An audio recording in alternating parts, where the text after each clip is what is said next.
महाराज आले की राहू दे.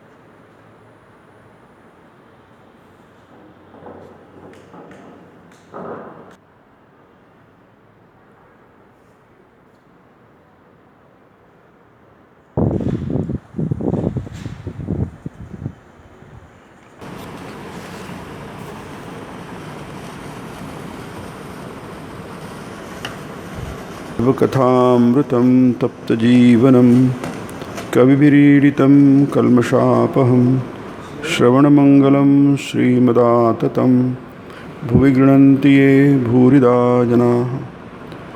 साप्ताहिक प्रवचनमालेमध्ये आपण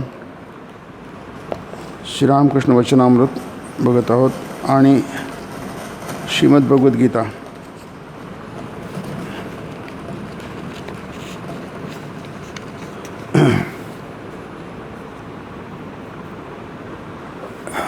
हा 22वा अध्याय आहे, 5वा परिच्छेद आहे. ही घटना श्रीरामकृष्ण जेव्हा दक्षिणेश्वरला आहे, आपल्या खोलीत बसले आहेत. दुपारचे 3 वाजलेले आहेत आणि काही भक्त तिथे उपस्थित झाले आणि ते प्रश्न विचारून आले. ते मारवाडी भक्त आहेत.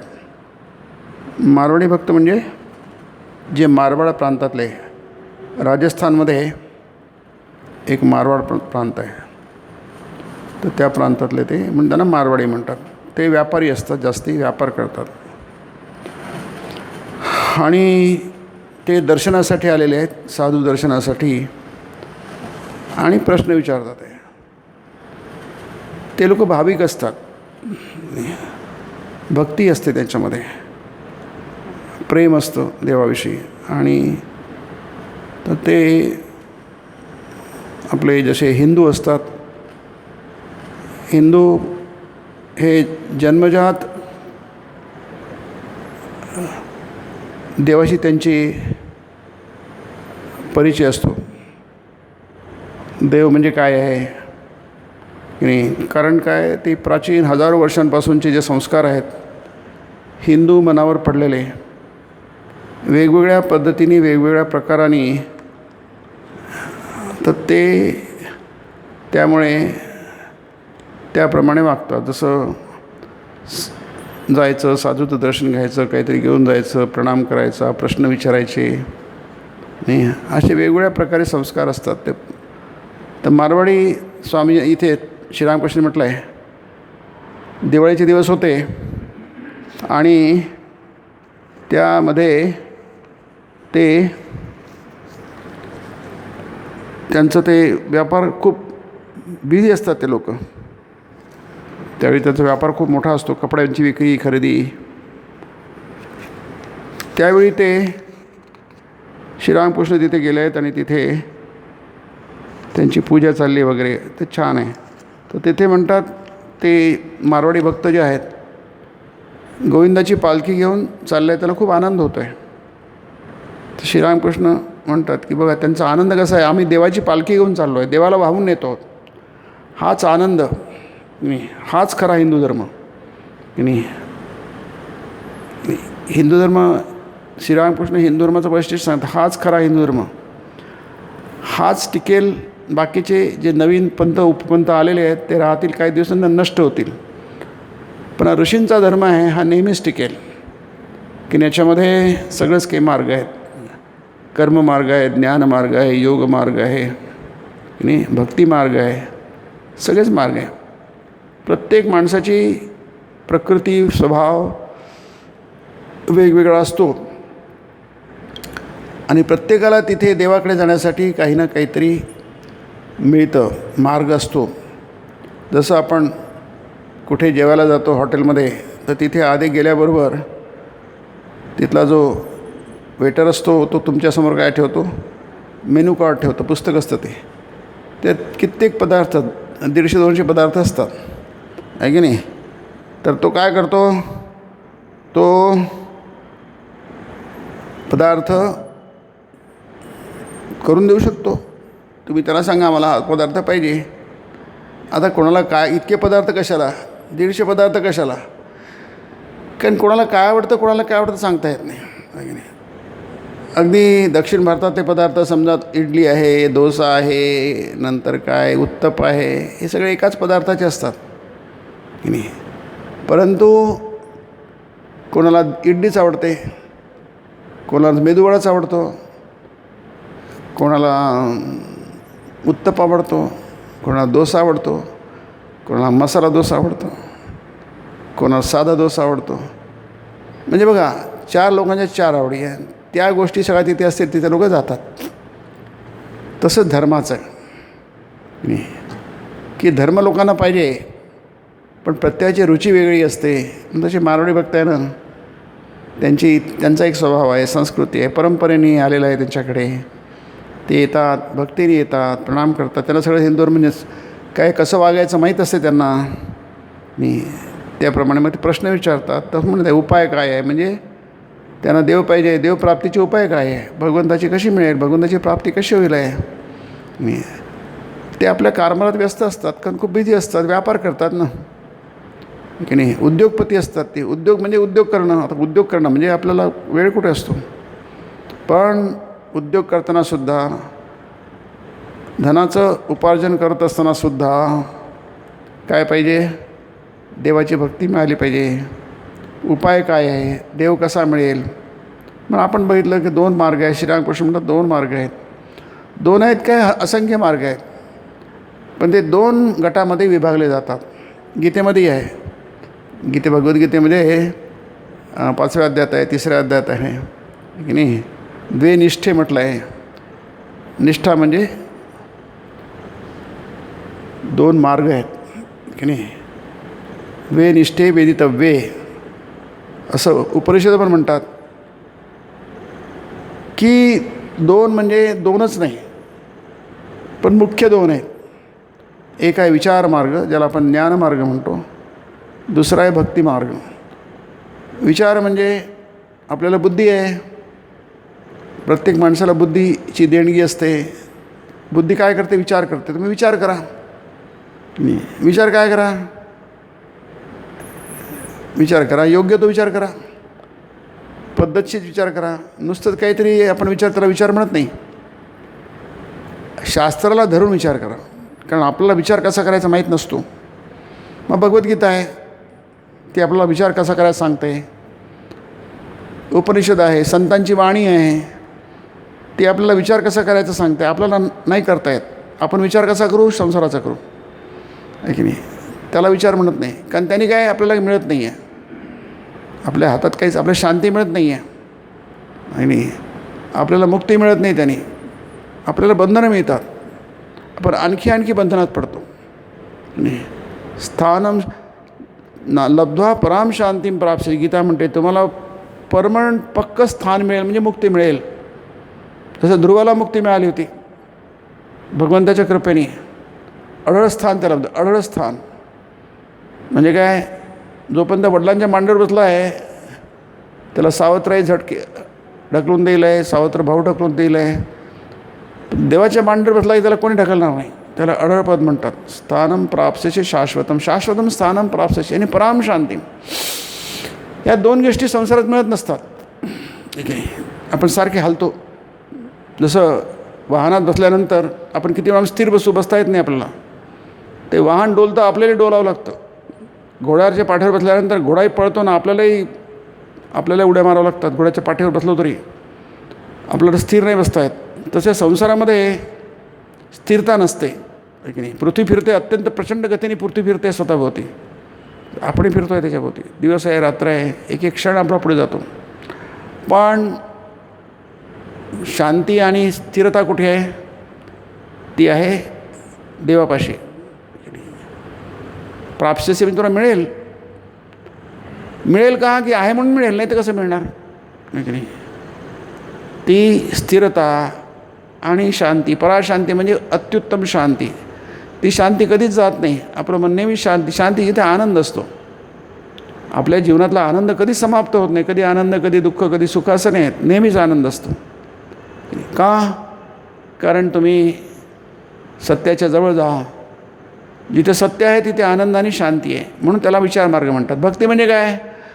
भक्ती म्हणजे तुम्ही भावना आहे तुमच्यामध्ये. मन असतं ना, मन हे भावनाशील असतं. त्या भावनाशील मनामध्ये त्याचा उपयोग करा. आपल्याला प्रेम करणं माहिती आहे. माणसामध्ये भावना खूप असतात. त्याच्यावर प्रेम करतो, त्याच्यावर प्रेम करतो, अमुक वस्तूवर प्रेम करतो, अमुक वस्तू खूप आवडते, अमुक रंग आवडतो, अमुक भाजी आवडते, आहे की नाही. मग त्याची चॉईस असतो. त्याला बऱ्याचशा गोष्टी आवडतात, बऱ्याचशा गोष्टी आवडत नाही आहे. नको असतं. हा माणूस मुळीच आवडत नाही मला.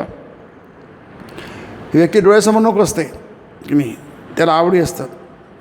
ते सगळं भावनाशीलता माणसामध्ये असते. तर ही भावनाशीलता आपण चुकीच्या ठिकाणी, चुकीच्या दिशेने त्याला प्रेरित करतो. मग ते काय म्हणतात, आता आपण ते हे बघतो आहे गेल्याने. आता विचार म्हणजे काय बघा. असतापासून सत निवडणे हा झाला विचार. की नाही, काय टिकेल, काय टिकणार नाही, काय नकली आहे, काय असली आहे की नाही. तुम्ही दुकानात गेले तर दागिन्याचं दुकान असतं. मी इंदोरला असताना मला उद्घाटनाला बोलवलं एका दागिन्या दुकानामध्ये. अरे मला कशाला बोलवता, मला दागिन्यातलं काय समजतं. तो आमचा भक्त होता आश्रमाचा. तुम्ही एखाद्या चांगल्या जाणकार माणसाला बोलवा, मला कशाला बोलवता त्या सोन्याच्या. तर स्वामीजी आमचं दुकान काय छोटंसं आहे, काही दागिने सगळे नकली दागिने आहेत, आहे की नाही. तर नकली दागिने तर मुलगाला काय होतं. तर म्हणजे ठीक आहे. मग भक्त आहे, नकली दागिन्याचं आहे ते नकली दागिने म्हणजे अगदी असल्यासारखं दिसतात. ते समजा एखाद्या माळेची किंमत किती असेल, 2-4 लाख असेल. या माळेची किंमत किती असते, 200-300 असते. का? कारण ते खरं सोनं आहे, खोटं सोनं आहे की नाही. पण तुम्ही घातलं तर तुम्हाला कळणार नाही. खोटं सोनं आणखी जास्त चमकतं. इतकी त्याची साम्यता असते, इतकी एकरूपता असते बघा. सगळं सारखं दिसतं.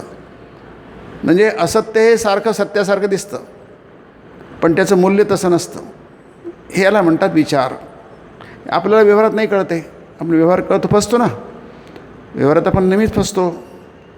चांगली नोट आणि खरी नोट आणि खोटी नोट सारखी दिसते, पण खोट्या नोटीची किंमत 0 असते, खऱ्या नोटीची किंमत पूर्ण असते. 500 रुपयाची नोट आहे, त्याची 500 रुपये किंमत आहे.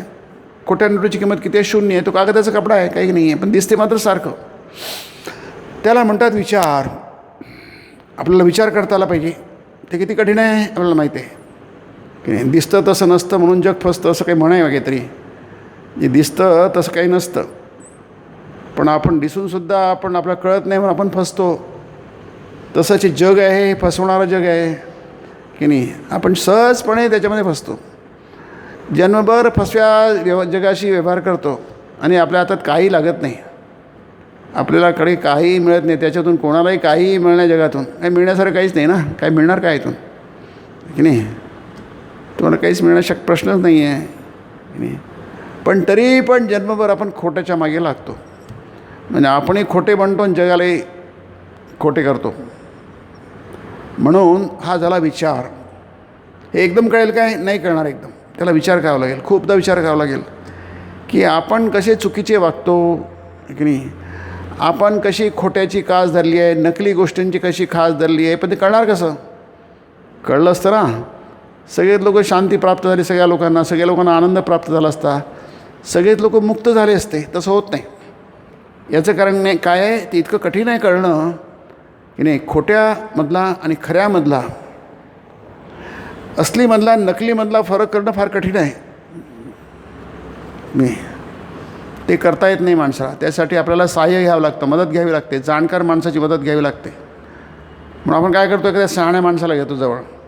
चला मला दागिने घ्यायचे आहेत, चल माझ्याबरोबर. तो आपला ओळखीचा असतो आणि त्याला खऱ्या आणि खोट्याची पारख असते. त्याला कळतं. तो म्हणतो की हां हे घे, काय हरकत नाही, खरं सोनं आहे, हे खोटं सोनं आहे की नाही. त्याला म्हणतात विचार मार्ग. म्हणून आपण संतांचं सहाय्य घेतो, गीतेचं सहाय्य घेतो, अवतार पुरुषांचं सहाय्य घेतो. ते आपल्याला सतत सांगतात काय बरोबर आहे आणि काय चूक आहे. एकमेव सत्व नित्य वस्तू म्हणजे ईश्वर, बाकी सर्व असत्य. जादूगारच फक्त सत्य, जादू मिथ्या. याचं नाव विचार.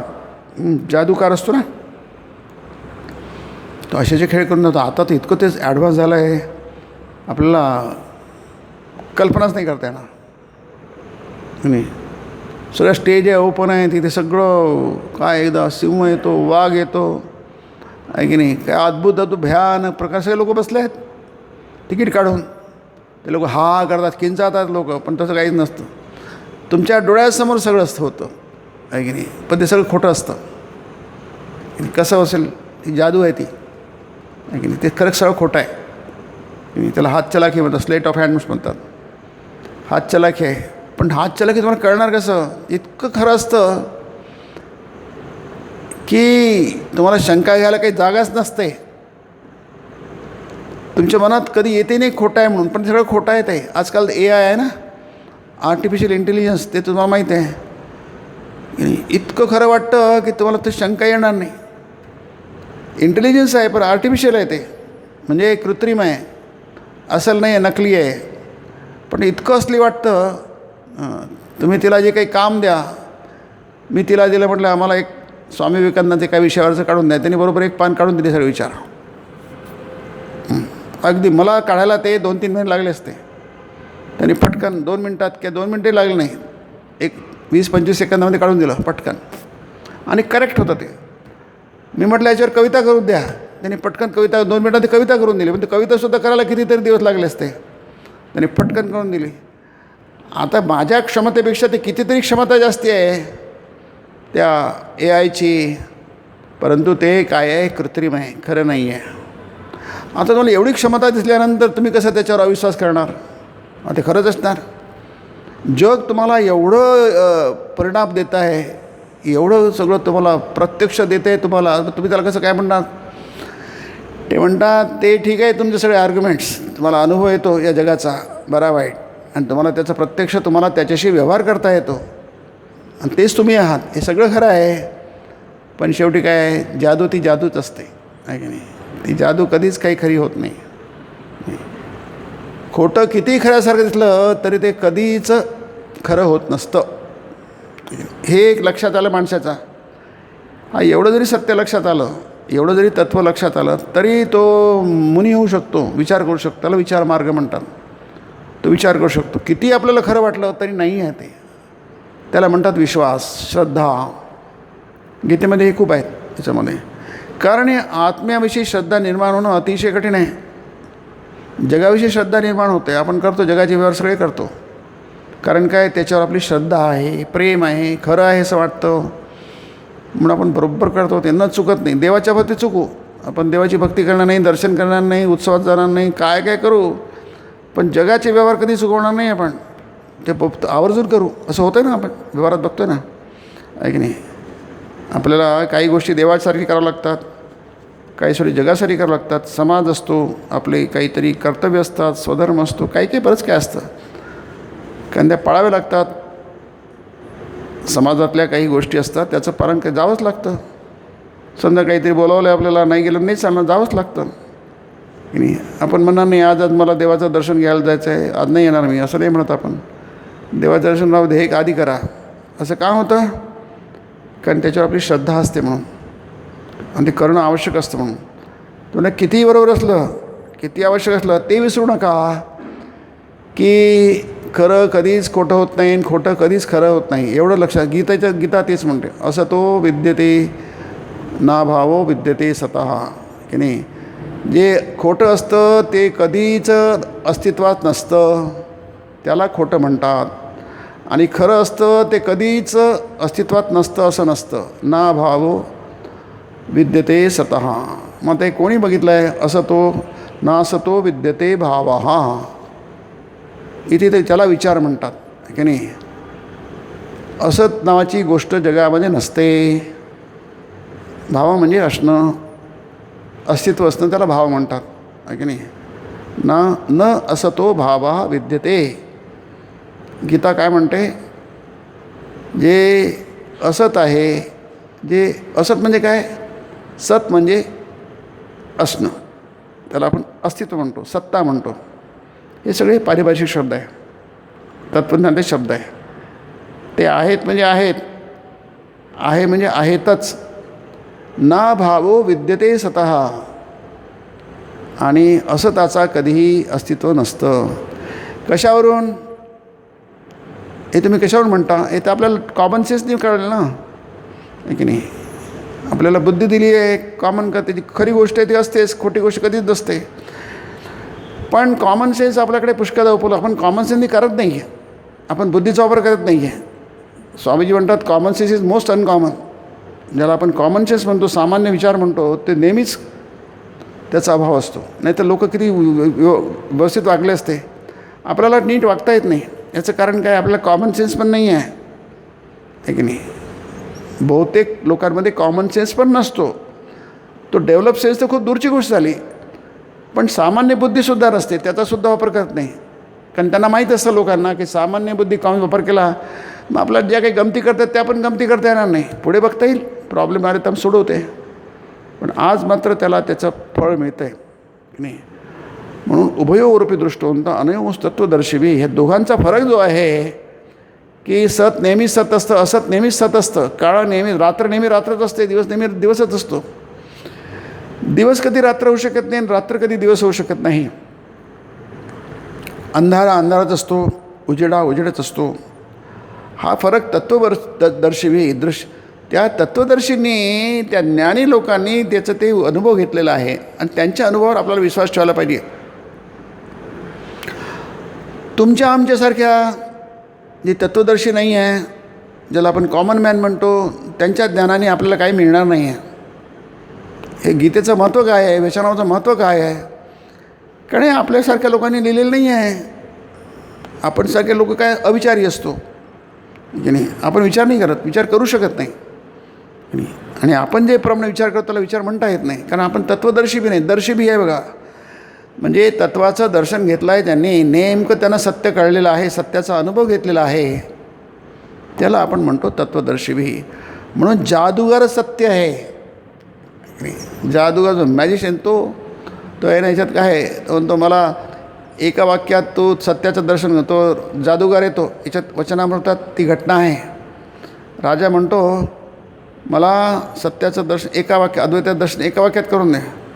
मी तुला एका साधू म्हणतो एका वाक्यातच करून दे. थोडा आणि जादूगार येतो त्या राजसभेमध्ये, आहे की नाही, आणि तो म्हणतो की राजा जे बघ हे आहे, 2 बोटं हलवतो. किती आहे? 2 बोटं आहे. हलवता तर एकच बोट होऊन जातो ते. आता पंखा बघा फिरतो आहे, त्याला 3 पाते आहेत, पण तुम्हाला 3 पाते दिसत नाहीत, कारण 3 पाते फिरताना एकच पातं होऊन जातो, किंवा पातं दिसतच नाही तुम्हाला. तसंच दिसताना तुम्हाला हा सगळं दिसेल, असं ते स्वतःसारखं दिसेल, पण जर तुम्ही त्याच्यावर विचार केला, चिंतन केलं की नाही, मग तुम्ही जादूगाराला पकडलं, अरे काय, अरे ते सगळे काही नाही आहे, ते सगळं खेळ आहे, तो मॅजिक आहे, ते काही खरं नाही आहे. मॅजिक कुठं खरं असतं की नाही? तुमच्या डोळ्यासमोर ताजमहल नाहीसा करतो, तो तुमच्या डोळ्यासमोर पुन्हा आणतो, असं होत असतं काय व्यवहारामध्ये? पण जादूगार जे नसलं ते करतो की नाही, त्याला म्हणतात विचार मार्ग. विचार करा की नाही, एका दिवसात होत नसतं, ते फार कठीण आहे, कारण संस्कार असतात मनाचे, ते तुम्हाला त्याच्या विरुद्ध वागूच देणार नाहीत. जे दिसतं त्याच्यावर विश्वास ठेवायला भाग पडेल की नाही. मग माणसाचं मन अनासक्त झाल्यानंतर मग त्याला तत्वदर्शन होतं. तो ह्या सगळ्या गोष्टी ज्या जादू आहे की नाही, जादू दिसते, जादूचा खेळ दिसतो आहे की नाही, त्याच्यावर तो जसं आपण चित्रपट बघतो पडद्यावर म्हणा किंवा छोट्या पडद्यावर म्हणा, आपल्या मोबाईलवर बघतो, आपल्याला काय माहीत असते सगळं, तो काय आहे, सगळं नक्कल आहे, ती त्याच्यात काहीही खरं नाही आहे, एकसुद्धा गोष्ट खरी नाही आहे. तरी आपण बघतो ना, कशासाठी बघतो?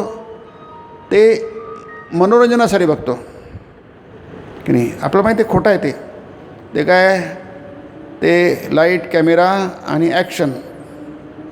तर लाईट लावा, आता कॅमेरा ऑन करा, आणि तो जो आहे ते जे कामं करणारे ॲक्टर्स आहेत ते काय करतील, आता ॲक्टिंग करतील आहे. त्यांनी कट म्हटलं की ते लाईटही बंद होतील आहे, कॅमेराही बंद होतील आहे आणि ॲक्शनही बंद होईल आहे. मग ते तुमच्या आमच्यासारखेच असतात. फक्त त्या दिव्यासमोर, दिव्यातल्या तीव्र प्रकाशासमोर, कॅमेरासमोर फक्त ते ॲक्टिंग करत असतात. बाकी तिथली कोणतीही गोष्ट खरी नसते. मग आपण कशाला बघतो? ते मनोरंजन असतं, रिक्रिएशन आहे ते, की नाही? मनोरंजन आहे, की नाही? ते मग रामायण असो, महाभारत असो, पुराणकथा असो की सामाजिक कथा असो, शेकडो, हजारो, लाखोच्या संख्येने नाटकं आणि सिनेमे आणि पुस्तकं असतात, कथा असतात, कादंबऱ्या असतात. त्यातलं सगळं काही खोटं असतं. खोटं म्हणजे नकली असतं, खरं काहीच नसतं, की नाही? पण ते तुम्हाला इतकं खरं वाटतं की तुम्हाला कधी संशय येत नाही. म्हणून आपण इतकं बुक देऊन बघत असतो. त्याची ती जादू असते, की ती म्हणजे आपण त्याला म्हणूया अभिनयाची जादू आहे ती. ॲक्टिंग इज फार कठीण गोष्ट आहे, की नाही? पण ती अशी ॲक्टिंग करतात की तुम्हाला माहीत असूनही तुम्हाला माहीत होत नाही. तुम्हाला माहीत असं ॲक्टिंग करतो ह्या, की नाही? ह्या नटाने कितीतरी नटांशी ॲक्टिंग केली आहे, पण ती ॲक्टिंग इतकी परफेक्ट असते की त्याचं वाटतं की हीच त्याची प्रेमिक आहे. त्या नटीने पण याचे कितीतरी नटांशी, वेगवेगळ्या नटांशी प्रेम केलं असतं पडद्यावर, आहे की नाही? पण ते फक्त पडद्यावरचं असतं, स्क्रीनचं असतं, कॅमेऱ्यासमोरचं असतं. ते त्यातलं काहीही खरं नसतं. पण आपल्याला त्याचा संशय येत नाही. तोपर्यंत तरी आपण बघतोच, आणि खरं म्हणून बघतो. नाही तर कोणा लोक बघितलं कसं असतं? बघतो का? कारण ते इतकं खरं वाटतं. आता हे झालं उदाहरण. व्यवहारात पण तसंच होतं.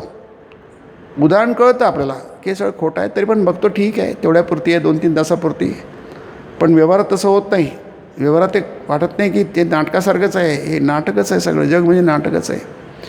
जोपर्यंत त्याच्यात तुमचं मन बाहेर येणार नाही तोपर्यंत तत्त्वाचं चिंतन तुम्ही करू शकणार नाही. कारण मन खूप स्थूल झालेलं आहे.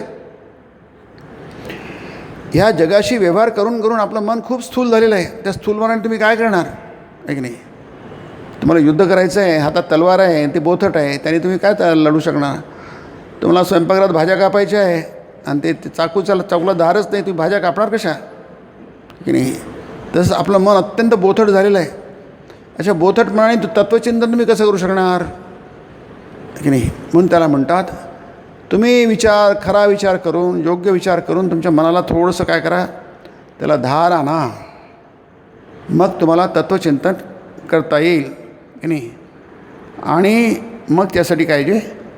त्याला विवेक पाहिजे आणि वैराग्य पाहिजे. विवेक म्हणजे काय? विवेकबुद्धी. विवेक म्हणजे निवडण्याची क्षमता. नकली काय, असली काय, ती निवडण्याची क्षमता. काक कृष्ण पिक कृष्ण, को भेद काक पिकयोहो. काक म्हणजे कावळा, पिक म्हणजे कोकिळ. कोकिळा नरपक्षी असतो, तो गातो, कोकिळा गात नाही, अग्नी.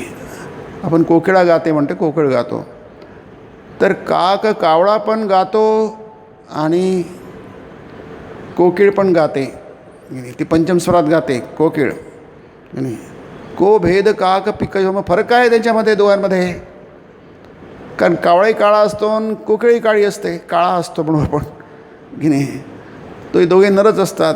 ते मग त्याच्यात भेद काय आहे? को भेद काक पिकयो हो. कावळ्यामध्ये आणि कोकिळमध्ये. आता वसंत ऋतू आहे ना, आता तुम्हाला कोकिळेचा आवाज येईल आहे, त्या दिवशी मी ऐकला.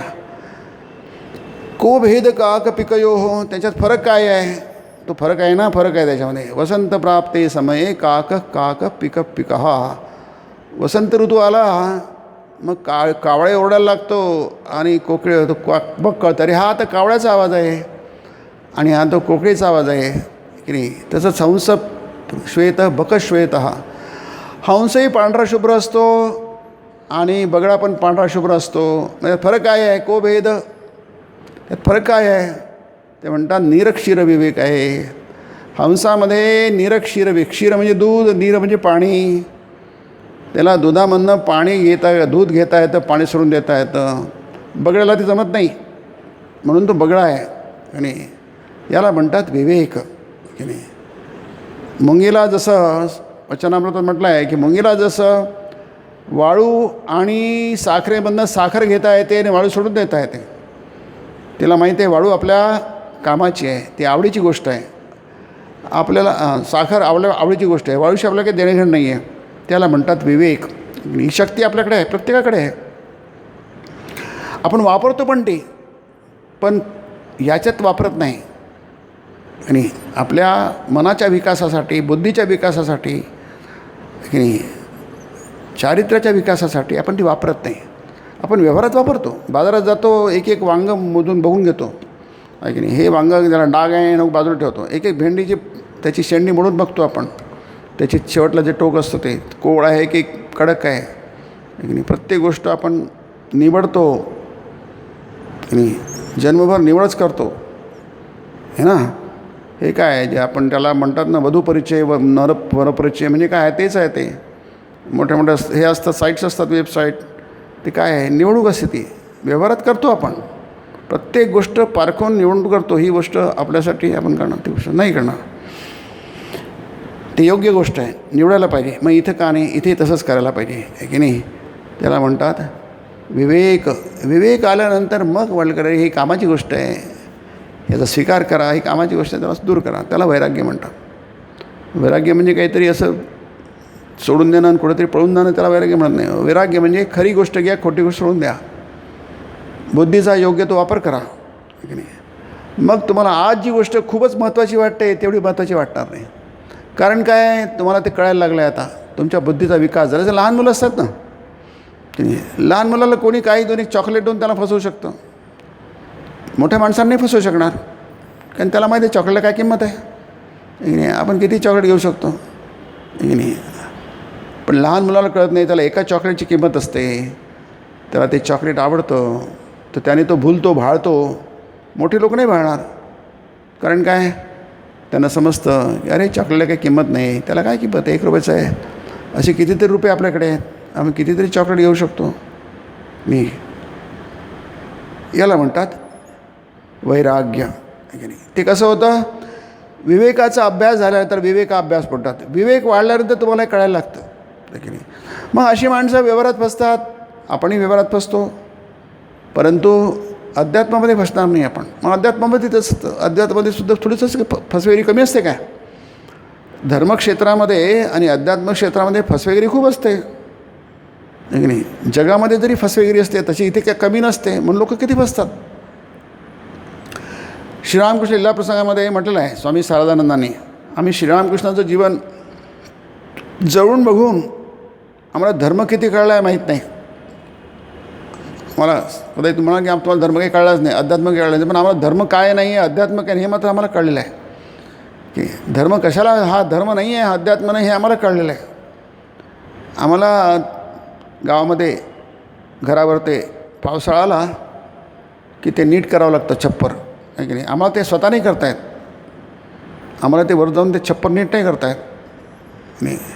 पुढच्या काळी छप्पराचे म्हणजे ते हे असतात, कवेलू असायचे, कवेलू गवत वगैरे टाकून ते पावसाळ्यात करायचे. ते सगळ्यांना जमत नाही, त्यासाठी ते लोक असतात. परंतु ते नीट केलं की नाही हे आम्हाला कळतं. ते बरोबर आहे की चूक आहे ते आम्हाला कळतं. तर त्याचप्रमाणे आपल्याला एकत हे एकदम सांसारिक गोष्टींविषयी विरक्ती येत नाही. ती संसार फार गोड वाटत असतो, संसारातल्या गोष्टी फार गोड वाटत असतात, त्याच्याविषयी आपल्याला विरक्ती यात काही दम नाही आहे, हे कधी कळत नाही आहे. या सगळ्या बेकार गोष्टी आहेत, फालतू गोष्टी आहेत, ते कळत नाही आहे. ते कळायला तुम्हाला त्या प्रकारचं मन पाहिजे, सूक्ष्म मन पाहिजे, शुद्ध मन पाहिजे. ती मनाची ती शुद्धता जेवढी जेवढी वाढत जाईल तेवढं तुम्हाला त्यालाच अज्ञान म्हटलं. योगशास्त्रात त्यालाच अज्ञान म्हटलं आहे. जे शुची आहे, अशुद्ध आहे ते शुद्ध वाटतं, अज्ञान आहे ते ज्ञान वाटतं, जे पोकळ आहे ते भरीव वाटतं, त्याला त्यांनी अज्ञान म्हटलं आहे की नाही. त्याला अविद्येची तशी व्याख्या केली तिथे. ज्या गोष्टी जशा नाहीत उलट्या वाटतात आपल्याला, त्याला अज्ञान म्हटलं आहे. ते म्हणतात हे एकदम होत नाही, तडकाफडकी होत नाही आहे की नाही. म्हणून रोज तिच्यासाठी अभ्यास करायला हवा, हा उपदेश आहे बघा आहे की नाही. जमत नाही, खोटं वाटतं, आपलं मन तिकडे जात नाही. आपण तरी पण आता मुलं असतात, त्यांना काय अभ्यास आवडतो काय की नाही. पण आईवडील त्यासाठी काय किती प्रयत्न करतात, स्वतः बसतात, त्यांच्याकडून अभ्यास करून घेतात, स्वतः जागतात. आता तर परीक्षेचा मौसम चालू आहे की नाही. जेवढं टेन्शन त्या मुलाला नाही आहे परीक्षेत, तेवढं आईवडिलांना टेन्शन असतं. ते मुलांच्या मध्ये परीक्षेला जातात तिथे, त्यात आमच्याकडे येतात आश्रमामध्ये. इथे का कुठं म्हणजे आमच्या परीक्षा चालू आहे म्हणजे आम्ही इथे येऊन बसलो आहे आम्ही आहे की नाही. परीक्षा कुठे चालू आहे तिकडे त्या शहानूर दर्ग्यापाशी. मग इथे काय झालं, आता काय त्यांना तर परीक्षेत जाता येत नाही, परीक्षा हॉलमध्ये आहे की नाही. त्यांना जाता आलं असतं ना आईवडिलांना, तर ते गेले असते आणि त्याच्या मुलाच्या बाजूला त्यांनी पेपर सोडवून दिले असते. पण तसं काही नियम नाही आहे, तसं काही होत नाही आहे ते, म्हणून त्यांना परीक्षेचा हॉल बाहेर यावं लागतं की नाही. मग काय ते आपल्याला ते तसं स्वीकारावं लागतं की नाही, तसं मानून घ्यावं लागतं की हे तडकाफडकी होत नसते नाही, आपल्याला पटकन होत नाही कोणत्या गोष्टी. तडकाफडकी म्हणजे बस पटकन झालं, या गोष्टी पटकन होत नसतात. यासाठी तुम्हाला खूप खूप प्रयत्न करावे लागतात, खूप खूप प्रयत्न करा चारी बाजूंनी. जसं श्रीरामकृष्ण म्हणतात, सोनार असतो ना त्याला सोनं गाळायचं आहे, तो कसा गाळतो. आजकाल तर पद्धत झाली आहे, आजकाल सगळं विजेच्या ते क्रुसिबल असतं, मूस असते ना, तर मुसट टाकतो. आजकाल सगळं शेगडी असते ती पटकन करते, वितळतं. पण पूर्वीच्या काळी तसं नसायचं. पूर्वीच्या काळी सोनार काय करायचे, भट्टी व्हायची, त्यात ठेवायचं, पंख्याने हाल घ्यायचं, ते हवा टाकायचे आणि फुंकणीने फुंकायचे. अंगून घामाच्या धारा वाहतात आहे, सगळ्या गोष्टी करायच्या, तेव्हा ते सोनं वितळायचं. तसंच जीवनामध्ये सगळ्या बाजूंनी प्रयत्न करून हे हळूहळू त्याचं आपल्याला जमायला लागतं, त्याचं फळ मिळायला लागतं. आणि एक आणखी ते वाक्य आहे की प्रभूच्या इच्छेने मानसिक आणि बाह्यिक दोन्ही त्याग व्हायला पाहिजे. दोन्ही त्याग कठीण आहे, कमीत कमी मानसिक त्याग तरी व्हायला पाहिजे. सगळ्यांच्यासाठी बाह्यिक त्याग होणं कठीण आहे की नाही, जवळजवळ अशक्य आहे. करूही नाही, माणसाने प्रयत्न नाही करू तसा. ज्याला संस्कार ते करतात, देव करून घेतो. म्हणजे ते देवाच्या इच्छेने म्हटलं आहे, इथे म्हटलं आहे प्रभूच्या इच्छेने म्हटलं आहे. त्यानंतर प्रभूच्या इच्छेने दोन्ही जमू शकतात, पण बहुतेक जमू शकत नाहीत ते की नाही. प्रभूची इच्छा असेल तर होईल, नाही तर नाही होणार. पण आंतरिक त्याग आहे की नाही, त्याला इथं मानसिक म्हटलं आहे, गीतेमध्ये तेच म्हटलं आहे की नाही. तुम्ही त्याला संन्यास म्हटलं आहे. संन्यासीचं योगीचं न निरग्निय न च क्रिया आहे की नाही. अनाशितम कर्मफलम कार्यम कर्म करोति या संन्यासीच सयोगीच न निरग्नी न च क्रिया. जो अग्निपूजन करत नाही म्हणून तो संन्यासी झाला, आणि जो काम करत नाही म्हणून तो योगी झाला, असं नाही. असं म्हणतं असं नाही, हे चुकीचं आहे ते. तर तो काय करतो, कर्मफलाचा आधार घेत नाही. अनाशितम कर्मफलम कार्यम कर्म, तो कर्म करतो, जे कर्तव्य कर्म करतो आपले, तो योगी आहे, तो संन्यासी आहे. 6व्या अध्यायाचा पहिला श्लोक आहे तो की नाही. तो योगी आहे, तो योगी आहे म्हणजे ध्यानयोगी आहे, आणि तोच काय आहे, विचारी आहे की नाही. संन्यासी आहे तो. संन्यासी म्हणजे बाह्य आणि आंत दोन्ही कर्माचा त्याला संन्यासी म्हणतात. बाह्य कर्माचा त्याग करणं त्याला ग्रस्त म्हणतात. द्विधा निष्ठा पुरा प्रोक्ता मया नघ. अर्जुना, या 2 निष्ठा मी फार प्राचीन काळापासून सांगितलेल्या आहे, त्या नवीन नाही आहे, या जुन्या निष्ठा आहे. त्या काळामध्ये लोक शांतीने प्राप्त झाले आणि ते मुक्त झाले. तसंच याही काळात त्याचा तोच नियम लागू आहे. या काळातसुद्धा तुम्ही आपली कर्तव्य कर्म करून पण फळाचा आश्रय घेऊ नका, म्हणजे सकामतेने करू नका, निष्कामतेने करा, तुम्हालाही शांती मिळेल, तुम्हालाही मुक्ती मिळेल की नाही. आता एक वाक्य ऐकलं, कलकत्त्याच्या लोकांना सांगण्याची अगदी सोय नाही की ईश्वराप्रित्यर्थ सर्वस्वाचा त्याग करा. त्यांना हेच सांगावं लागतं की मनाने त्याग केला की झालं. कलकत्त्याचे लोक म्हणजे हे सगळं कलकत्ताच आहे. आता जगच म्हणजे कलकत्ता आहे. कलकत्ता म्हणजे काय, हे बाह्य जग आहे, इतकं भुरळ घालतं आपल्याला, एवढं अद्भुत झालेलं आहे. आता आपण आर्टिफिशियल इंटेलिजन्सची गोष्ट केली, ती इतकं अद्भुत आहे ते की त्यांना म्हणायचं काही अर्थ नाही आहे. तर लोक काय म्हणतील, आहे तुम्ही काहीतरी निराशावादी आहात, पेसिमिस्ट आहात असं म्हणतील. तुम्ही उगाच काहीतरी आमच्या आनंदामध्ये काहीतरी विष घालवता म्हणता असं म्हणतात. आता त्यांना म्हणतात सांगण्याची काही सोय नाही, त्यांना काय सांगून कोणी ऐकणारच नाही. कारण लोकांची मनं इतकी स्थूल झालेली आहे, इतकी बाह्य झाली आहे, बहिर्मुखी झालेली आहे की नाही. आपण सगळे बहिर्मुखी झालेलो आहोत की नाही. न अंतरात्मन उपनिषद म्हणतात, आपण त्या देवाने तसं निर्माण केलं आहे की नाही, त्या ब्रह्मदेवाने तसं निर्माण केलं आहे. म्हणून आपण काय बघतो, बाहेर बघतो, आत बघत नाही. कश्चित धीरा प्रत्येगात्मा वैश्य यक्षत आवृत्त चक्षु अमृतत्व विच्छत. पण असे काही लोक असतात, बुद्धिमान लोक असतात, अमृतत्वाची इच्छा करून ते काय करतात, आत बघतात. म्हणजे बाह्यत्याग आणि अंतस्त्याग दोन्ही पाहिजे, पण कठीण आहे. बाह्यत्याग अत्यंत कठीण आहे, पण अंतस्त्याग पण कठीण आहे. मनाने त्यागसुद्धा कठीण आहे, पण प्रयत्न करायला पाहिजे.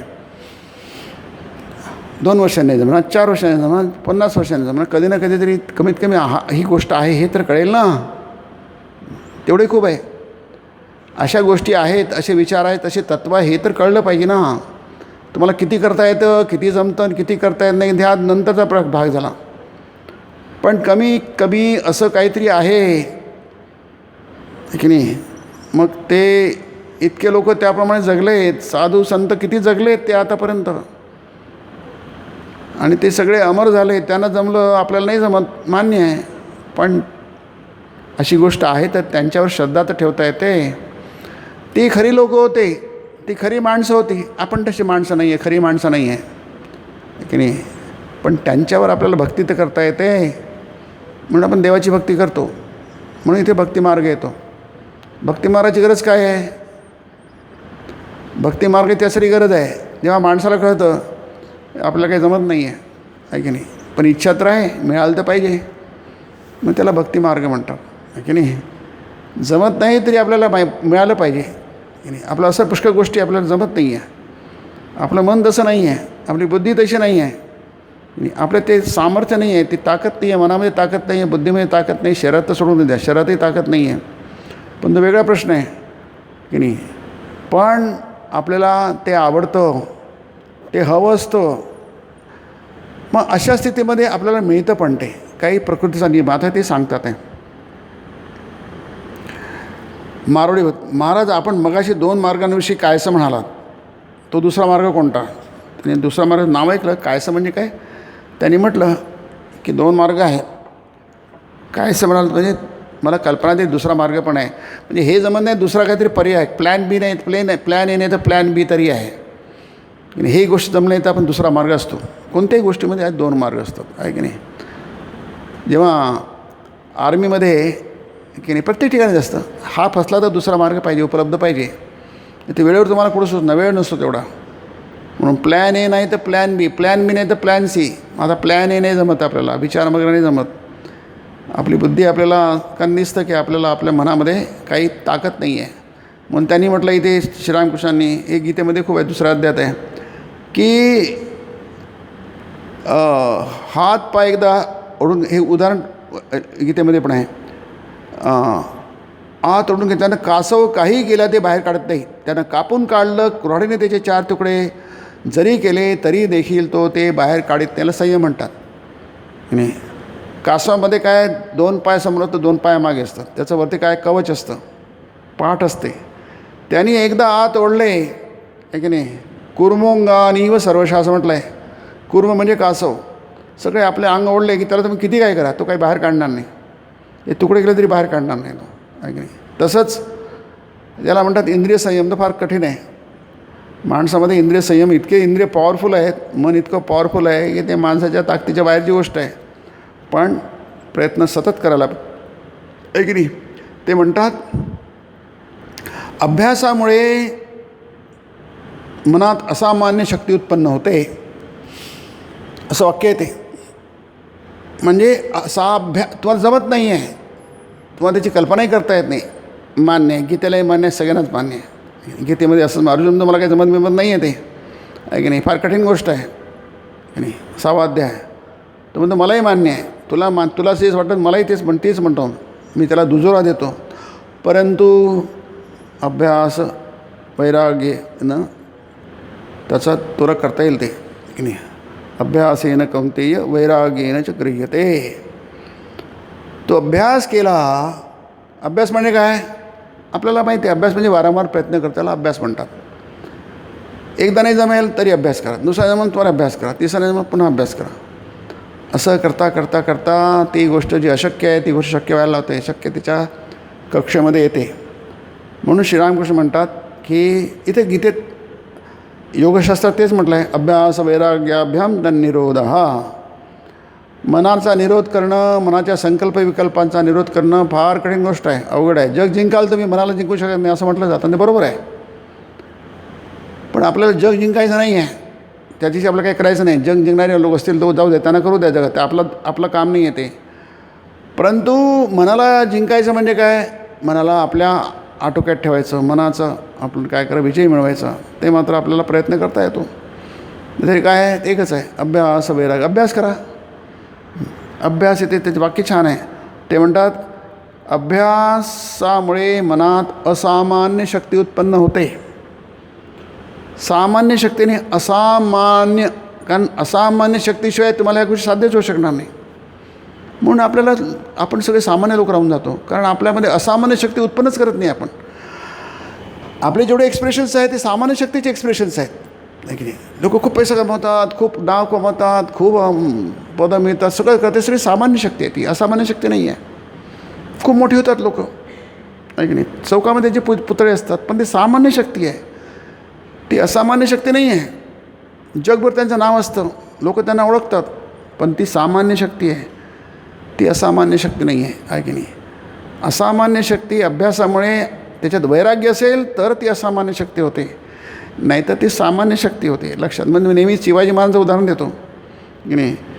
शिवाजी महाराजांना असामान्य यश मिळालं, अप्रतिम यश मिळालं. याचं कारण काय होतं, त्यांच्यामध्ये अभ्यास होता आणि वैराग्य होतं. ते वैराग्यामुळे इतके यशस्वी झाले, नाही तर राजे कमी आहेत का भारतामध्ये? खूप राजकारणी तर खूप असतात, त्यांना यश का मिळत नाही? त्यांच्या जीवनकाळीच मिळत नाही, मेल्यानंतर त्यांचं यश तर पूर्ण काळ होऊन जातं, काळकुट्ट होऊन जातं पुष्कळांचं. असं का होतं? याचं कारण ते वैराग्य नसतं, विवेक नसतं. शिवाजी महाराज विवेक आणि वैराग्य होतं, निष्कामता होती, निस्पृहता होती. जिथं निस्पृहता असते, निष्कामता असते, ते खरं यश असतं. त्यांचं यश कधीच काजळलेलं जात नाही, काळं कधीच होत नाही, ते नेहमी शुभ्र असतं. हे उदाहरण म्हणून सांगतो, कारण आपल्या डोळ्यासमोर आहे म्हणून, आहे की नाही. ते आपल्याला पटकन कळतं शिवाजी महाराज यश इतकं प्रचंड का आहे. याचं कारण ते विवेक होता, वैराग्य होतं. आपल्याला थोडंफार माहिती आहे की विवेक, शिवाजी महाराज वैराग्यशील होते. त्यांनी स्वतः, दुसरं म्हणजे स्वतःसाठी नाही केलं त्यांनी, ते फार महत्त्वाचं आहे. इतरांसाठी केलं. जे इतरांसाठी करतात, ज्ञानेश्वर महाराजांचं हे किती यश किती उज्ज्वल आहे बघा. त्यांनी स्वतःसाठी काही नाही केलं. आता विश्वात्मके देवे तेणे वाग्यज्ञे तोषावे, तोषोनी मज द्यावे पसायदान. आणि पसायदान मागितलं म्हणजे प्रसाद मागितला म्हणजे त्यांनी दान मागितलं. ते कशाचे मागितलं? विश्वात्मक देवाला मागितलं. स्वतःसाठी नाही आहे, इतरांसाठी, जगासाठी, जगाचं कल्याण व्हावं म्हणून. अशी लोक कधीच मरत नसतात, की नाही. तिथे विवेक असतं, वैराग्य असतं, तिथे ज्ञान असतं, तिथे तत्त्वज्ञान असतं, की नाही. तिथे कधीच त्याला मरण नसतं. ह्या सगळ्या गोष्टींचा अभाव आपल्यामध्ये असतो, म्हणून आपण सामान्य असतो. माझ्यामध्ये आपलं सामान्य का असतो? कारण आपल्यामध्ये शक्ती सामान्य शक्ती असते. आपला अभ्यास असतो, आपण खूप अभ्यास करतो, पण सगळ्याच ज्या गोष्टी नष्ट होणार असतात, त्याला विनाशशीलता असते, त्यासाठी पण प्रयत्न करतो. अविनाशी तत्वासाठी काही करत नाही आपण. म्हणून आपलं यश हे सामान्य असतं, आपले प्रयत्न पण सामान्य असतात आणि आपली शक्ती पण सामान्य असते. म्हणून हे जे वाक्य आहे फार छान आहे की अभ्यासामुळे आपल्या मनात असामान्य शक्ती उत्पन्न होते. तेवढी मोठी कामं का करू शकतात? असामान्य शक्ती लागते त्याला. शिवाजी महाराज एवढी असामान्य शक्ती का करू शकले? त्याच्यासाठी काय लागतं? अभ्यास लागतो. आणि अभ्यास नुसतं सगळेच करतात अभ्यास, वैराग्य लागतं. म्हणतात ते असामान्य शक्तीनं. आणि मग त्यांनी त्याचं काय केलं आहे. दुसरा मार्ग काय आहे? अनुरागाचा व भक्तीचा मार्ग. हे काहीच जमत नाही. आपण ऐकलं, प्रयत्न नक्कीच करायला पाहिजे, की नाही. हा काही विचार मार्ग म्हणजे काही काही मोजक्या लोकांसाठी नाही आहे, सगळ्यांसाठीच आहे, A to Z. पण तो जितका जमायला पाहिजे तितका सगळ्यांना जमत नाही. आपल्याला अभ्यास नाही करता येत, वैराग्य आपल्याकडे नसतं. हे काय म्हणतात, ही अशी गोष्ट आहे, व्यवहार आहे हा. प्रत्यक्षात तसं आहे, पण म्हणून काय विचार करायचंच नाही का? Swami, without renunciation there is no religion, Swamiji म्हणतात, स्वामी विवेकानंद. जर वैराग्य नसेल तर तो धर्म तिथे नसतोच. जिथे वैराग्य नाही ना, ते धर्म आहे, ते सगळं धर्माचं ढोंग आहे तिथे. खरा धर्म तिथेच नसतो, ते नकली धर्म आहे, तो फसवा धर्म आहे. जिथे वैराग्य असतं तिथेच धर्म असतो, जिथे अनासक्ती असते तिथेच वैराग्य असतं. म्हणून गीतेमध्ये वैराग्य, आसक्ती, अनासक्ती, असंग वगैरे एकच शब्द वापरले आहेत. आहे की नाही. जिथे आसक्ती आहे तिथे धर्म कुठला, तिथे अध्यात्म कुठलं, काहीच नसते तिथे. तिथे काय, तिथे शक्तीचा प्रकाशच नसतो. इथे म्हटलं आहे असामान्य शक्ती, काय सामान्य शक्ती पण नसते. म्हणून भक्तीचा मार्ग याचा अर्थ आपण त्याला सोडचिठ्ठी दिली असं नाही आहे. नाही, विवेक वैराग्याला सोडचिठ्ठी देऊन भक्ती होत नसते. त्याला श्रीरामाने सवंग भक्ती म्हटली आहे. चीप भक्ती आहे ती. सवंग म्हणजे चीप आहे, स्वस्त आहे. बाजारामध्ये काय गोष्टी खूप स्वस्त असतात. समजा तुम्ही बाजारात गेले, संध्याकाळी गेले तर तुम्हाला तीच भाजी सकाळची महाग मिळते, संध्याकाळी खूप स्वस्त मिळते, कारण ती उरलेली भाजी असते, त्यात काही राहिलं नसतं. ते काही तुम्हाला सगळं माहिती आहे. त्याला श्रीरामाने सवंग भक्ती म्हटलं आहे. सवंग भक्तीने काय म्हणत, ती खरी भक्ती पाहिजे. इथे अनुरागा म्हटलं आहे, म्हणून त्याला नुसतं भक्ती नाही म्हटलं, त्यांनी म्हटलं आहे अनुरागाचा व भक्ती. अनुराग अगदी, अनु म्हणजे नंतर, राग म्हणजे आसक्ती किंवा प्रेम किंवा ओढ, त्याला राग म्हणतात. ते अनु नंतर आलेली, तुम्हाला सगळं कळल्यानंतर हे काय आहे मगच खरी भक्ती असते, मग खरं प्रेम असतं. नाही तर आपलं प्रेम माहिती आहे, आज आहे उद्या नाही आहे की नाही. त्या प्रेमाला खरं प्रेमच नाही. ते प्रेम कधीच संपत नाही. प्रतिक्षण वर्धमानम. प्रेमाचं शास्त्र काय म्हणतं, प्रतिक्षण वर्धमान. प्रत्येक क्षणाला ते वाढत वाढत असतं, कमी कमी होत नाही. आपलं प्रेम कधी वाढतं, कधी कमी होतं, कधी कधी संपूनच जातं, काही शिल्लक राहत नाही जगामध्ये. व राजयोगामध्ये स्वामींनी म्हटलं आहे, अगदी जवळच्या लोकांचं प्रेमसुद्धा, अगदी जवळच्या निकटचे येतं ते प्रेम राहत नाही, ते संपून जातात. ते कारण काय, ते खरं प्रेम नसतंच ते, की नाही. फक्त व्यवहार असतो तो. आपल्या व्यवहारामध्ये पुष्कळशा गोष्टी कराव्या लागतात आणि त्या स्वीकाराव्या लागतात. तो स्वीकार्यत आहे ती, काय ते खरं नाही आहे ते, की नाही. पण म्हणून त्याचं काय, त्याचं महत्त्व आहे. त्या गोष्टी आपल्याला कराव्या लागतात. परंतु खरं प्रेम काय आहे, त्याला अनुराग म्हणतात, त्याला भक्ती म्हणतात. अनुराग म्हणजे खरं खरं जाणल्यानंतर तुम्हाला जे प्रेम होतं ते कधी संपत नाही आहे. ते प्रत्येक क्षणाला वाढत असतं, आहे की. ते भीती नसते, आहे की नाही. हे प्रेम संपून जाईल, काही नाही. ते प्रेम नेहमी वाढत जातं. देवावरचं प्रेम नेहमी वाढतच जातं. तुम्ही संतांचं जीवन बघा, की नाही, किती प्रचंड त्यांची भक्ती असते, प्रचंड प्रेम असते. म्हणूनच आपण त्यांना त्यांचं नावं घेतो. आणि मग त्यांनी उदाहरण दिलं आहे, व्याकुळून एक वार रडा, निर्जन जागी एकांता तडा, दर्शन दे देवा म्हणून, याला खरं प्रेम म्हणतात, की नाही. म्हणजे काय, आम्हाला तर काही बघायचं नाही आहे, खूप बघून झालं आहे, या जगातून काही घेण्यासारखं नाही, खूप घेऊन झालं आहे, सगळं करून झालेलं आहे, काय करायचं राहिलं आहे, देवा तुझं दर्शन व्हायचं राहिलं आहे, आता ते दे. आम्ही सगळं बघितलं आहे, सगळं दर्शन घेतलं आहे, तुझं दर्शन व्हायचं राहून गेलं आहे, आहे की नाही. आता ते सगळं संपलं. जसं ते श्रीरामकृष्ण म्हणतात, मुलगा दंग असतो खेळण्यामध्ये, मित्रांमध्ये, सगळं त्याला सगळं आईला विसरून जात होतो. अचानक त्याला आईची आठवण येतो, ते सगळं फेकून देतो, सगळंच खेळणे म्हणून आई कुठे आहे म्हणून धावत येतो. त्याला म्हणतात अनुराग. त्याच्यातला इंटरेस्ट गेला त्याचा. मुलं, लहान लहान मुलं खेळण्यामध्ये त्याचे बावल्या वगैरे मग दंग असतात. जेव्हा त्याला आईची आठवण फेकून देत होतो, बावल्या फेकून देतो, खाणं फेकून देतो, सगळं फेकून देतो, आणि त्याला आई कुठे आहे म्हणतो. आता त्याला आई बघायची आहे, त्याला दर्शन देव म्हणतात. हे सगळं संपल्यानंतर ते त्याला म्हणतात अनुराग. अनु म्हणजे नंतर, अनुदिन अनुतापे तापलो रामाया, ते तर अनुदिन अनुतापे. अनुदिन म्हणजे तेच, अनुताप म्हणजे तेच. अनुताप म्हणजे नंतरचा ताप, आहे की नाही. मग कळतं की अरे हे तर आपण खूपच काहीतरी आपलं निरर्थक गोष्टीमध्ये आपण काहीतरी वेळ वाया घालवतो. It's a waste of time. आता आपल्याला कुठं वेस्ट ऑफ टाईम आहे की नाही. आपण पुष्कळ गोष्टी वेस्ट ऑफ टाईम म्हणून करतो, पण करतो, व्यवहार म्हणून करतो. त्याला म्हणतात भक्ती, आहे की नाही. आणि मग त्यांनी गाणं आहे, नंतर म्हणतात साकार पूजा, की नाही. निराकार निर्गुण, याचा तरी अर्थ काय बरे. म्हणजे देवाचं दर्शन हे तुम्हाला निराकार निर्गुण होऊ शकतं, साकार सगुण होऊ शकतं, मूर्तीमध्ये होऊ शकतं, विग्रहामध्ये होऊ शकतं, सगळीकडे होऊ शकतं, की नाही. मग ते म्हणतात की बापाचा फोटो बघून बापाची आठवण येते. आमचा बाप होता, आता बाप तर नाही आहे, पण फोटो आहे त्याचा, आहे की नाही. हळूहळू आठवण काय होते, अंधुक होते, धुसर होते, पण फोटोमधून असते अरे हा आपला बापा जसाच होता, इतके दिवस बापाने आम्हाला प्रेम केलं, की नाही. मग त्याचे पण आठवण होते. तसं देवाची साकार मूर्ती बघून, देवाचं साकार रूप बघून आपल्याला ब्रह्माची आठवण होते, निर्गुण निराकारची आठवण होते, खरं स्वरूप दिसतं, की नाही. दोन्ही याचा निर्गुण निराकार, सगुण साकार दोन वेगळे नाही आहेत, ते एकच आहेत, आहे की नाही. निराकार आणि निर्गुण म्हणजे गुण नाही आहे, सगळ्या गुणांचा आधार तो आहे.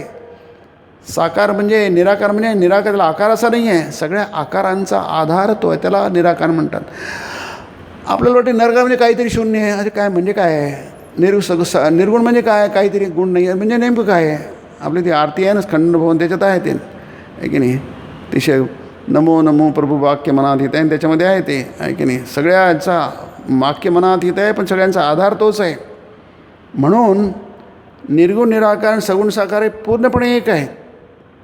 मूर्तीमध्ये तेच आहेत. मूर्तीमध्ये तुम्ही सगुण मूर्ती बघा, त्याच्याच मागे निर्गुण निराकार परब्रह्म आहे. आपण परब्रह्माशिवाय दुसरं काहीच बघत नाही आहे. अनुभव म्हणजे फक्त एकच अनुभव आहे. आपल्याला फक्त ब्रह्माचा अनुभव येतो, परमात्म्याचा दुसरा अनुभव नावाची गोष्टच नाही आहे, कारण तो अस्तित्वातच नाही आहे. फक्त आपल्याला माहीत नाही की आपण काय, आपल्यासोबत नेहमी आत बाहेर परमात्मा आहे. आपण परमात्म्याचाच अनुभव घेतो. जसं मी म्हणतो की काचेमधनं मी जग बघतो आहे. मला काच बघितल्याशिवाय आधी जग बघताच येणार नाही. मला आधी काचच बघावं लागेल. पण मी काच बघत असून मला माहीत नाही मी काचेतून जग बघतो आहे. मला सगळं जग परमात्म्यातूनच बघावं लागेल. मला फक्त परमात्म्याचाच अनुभव येतो आहे, ब्रह्माचाच अनुभव येतो आहे, दुसरा कोणताही अनुभव नाही आहे. पण मला आज माहीत नाही आहे. ते माहीत करून घेणं हे भक्तीच्या मार्गाने, विचाराच्या मार्गाने, दोन्ही मार्गाने उपलब्ध होतो. ते शक्य आहे. त्यासाठी अभ्यास पाहिजे. सतत निरंतर अभ्यास करणं, विवेक, विचार, चिंतन, श्रवण, पुष्कळ उपाय आहेत. सगळे उपाय करून बघणं आणि ते प्राप्त करून घेणं. पुढच्या रविवारी बघूया. ओम निरंजनम नित्यमनंतरूपम भक्तानुकंपा धृतविग्रहं वै ईशावतारं परमेशमीड्यं तं रामकृष्णं शिरसा नमामि. ओम शांति शांति शांति. हरि ओम तत्सत्. श्रीरामकृष्णार्पणमस्तु.